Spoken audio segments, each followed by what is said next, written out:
Yes, people, what's going on? Egal Talks Football. We're back again with another video. I hope you guys are doing well. Please do hit that like button. Please do hit that subscribe button. If you guys are new to the channel, please do hit those two right now. But before we go any further, I just want to talk about some of the controversy that has happened yesterday throughout the world of football, off the back of William Saliba getting called for a foul in one of the most controversial fouls I have seen in a long time. William Saliba and the João Pedro incident. Was it a dive? Was it a foul? Was it even a penalty? This and that. Plus, we're also going to have to talk about some transfer news with Arsenal. But before we go any further, please do hit that like button right now. Let's get this video past at least 120 likes.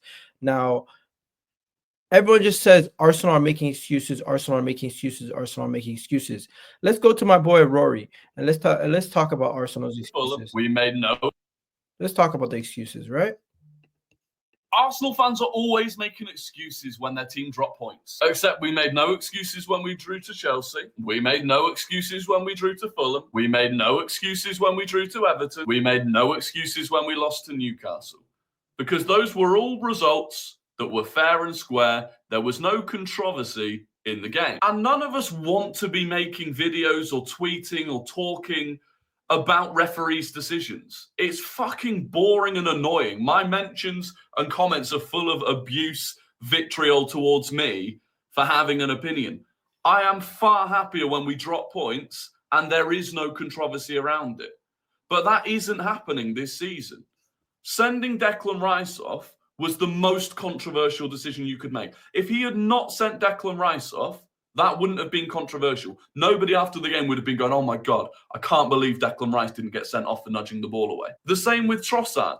If Trossard wasn't sent off, it's not a controversial decision. Everyone would be going, well, Bernardo Silva was still down. You never want to see a player sent off for that. It would be ridiculous. And with both of those two, we've seen since, nobody is getting booked for kicking the ball away. Estupiñán did it yesterday. It's not even a talking point after the game. But they were made controversial by the refs. The Saliba sending off is probably the closest one to being 50-50. But if that decision remains as an on-field yellow card, which it was, I think that's less controversial than VAR intervening to overturn it, especially with how little VAR has been involved this year. And the same yesterday. If this is not given as a penalty, it's not a controversial decision. People after the game aren't going, oh my God, I can't believe that wasn't given as a penalty. People would say, well, it's a clash of heads. I've never seen a penalty given for that before, so it makes sense. And the reason I know that's true is because of this one last season. Everyone's been saying, oh, well, with the Saliba header, well, imagine it was with the feet. Imagine João Pedro got to the ball first with his foot and then Saliba kicked him. It would be a penalty, stone wall. Gabriel Jesus last season got to the ball first. Douglas Luiz kicked him on the underside of the leg. He went down. No one found it controversial. Arsenal fans that claimed it was a penalty were told it's too soft. He's gone down too easily. It doesn't matter that Douglas Luiz didn't get the ball. So I know from experience that people don't care if it goes against Arsenal. And so it's just frustrating. The fact is we've had 4 unnecessarily controversial decisions this season. And so then we end up having to talk about them. When we lose fair and square, we don't make excuses. Facts. Also, just going back to some of those decisions, can we be honest? Arsenal this season have been negatively impacted by these decisions. That's 2 points dropped, 2 points dropped, 2 points dropped, another 2 points dropped. That is a total of 8 points. 8 points from these games alone. Before you even go into the numbers of other games. Now, let me just show you guys these numbers before we go any further. This is Arsenal this season. We have dropped points versus Brighton twice with controversial decisions. Bournemouth, we lost 3 points actually. So that's now a total of 7. Then you go to City, another 2 points. What are we up to now? 9. And then the Liverpool game, there were some controversial decisions at the end also, which you could have said we scored the winner, but they disallowed it. So fair enough. That brings you up to 11. Now, if you want to dispute that, dispute that. But you look at the Liverpool side of things. Liverpool were awarded a penalty in a game that was 0-0. Liverpool were given a point in a game where they could have potentially got a loss after Arsenal scored a late winner. Overall, that is 11 points swing against Arsenal, 3 points gain for Liverpool, total of 14 points. This is what we have to deal with this season. People want to call it victim mentality. People want to call it just complaining about the referees, but it's honestly the truth. The referees have made a massive impact this season on Arsenal, and you just can't win games when you're getting these kind of decisions going against you. And as much as people want to say, "Oh, Arsenal always complain," we haven't complained in many of those games where we've dropped points this season. It's just the ones where there's been controversial decisions, and it seems to always be Arsenal who have to face these controversial decisions.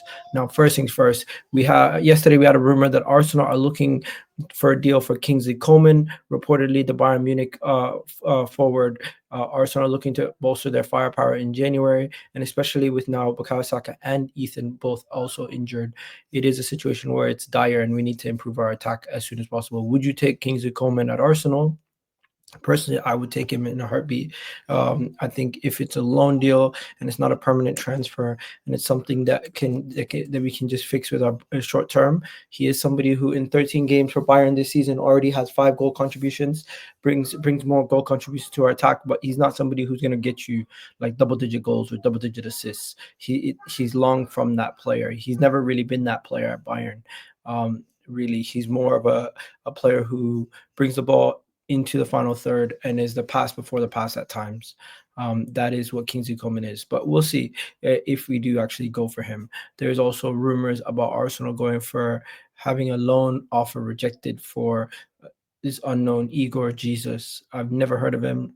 Don't know if it's actually reliable, but reports coming from this account here don't really know. It doesn't sound like one of those ones that you can take it with too much of a grain of salt. Kai Havertz is still out of the Arsenal squad and didn't play yesterday, so hopefully he gets better soon. And then major news, major update yesterday with Matheus Cunha. Matheus Cunha is now close to renewing his deal with Wolves, and ongoing talks with are ongoing, and there is a relegation clause. So of course Arsenal are interested. Wolves are refusing to sell the player who is crucial to the team in the middle of a relegation battle. But at this moment in time, it has been reported from Fabrizio Romano, from many other people, that if Matheus Cunha is going to be getting a new deal, Matheus Cunha is going to be most likely getting a contract renewal, and he most likely will be staying at Wolves.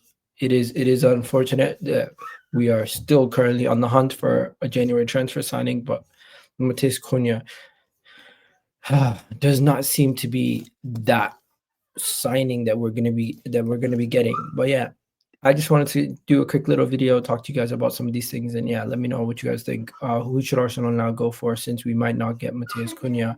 And what do you guys think about the refereeing decisions on the day? Overall, it is a very frustrating day off the back of that result. Arteta on new defenders for Arsenal. We can make our decisions based on game results. What else was spoken about yesterday? But yeah, so Matheus Cunha deal is agreed. I could show you guys here. Fabrizio Romano even tweeted it. The deal looks like it's agreed. Wolves have agreed a new deal with Matheus Cunha, verbally in place. The Brazilian star is extending his contract with a salary improvement. Despite interest from several clubs, Cunha is set to stay as soon as the official document are checked and approved. So yeah, he's probably going to stay. Fair enough. But yeah, ladies and gentlemen, that's a quick video. Hopefully you guys enjoyed this video. And yeah, it's kind of a little bit of a different Arsenal transfer news today. But yeah, we'll catch you guys in the next one. Love for the love, people. Big up to Rory. Big up to everybody in the comment section. And hopefully you guys enjoyed this video. Peace.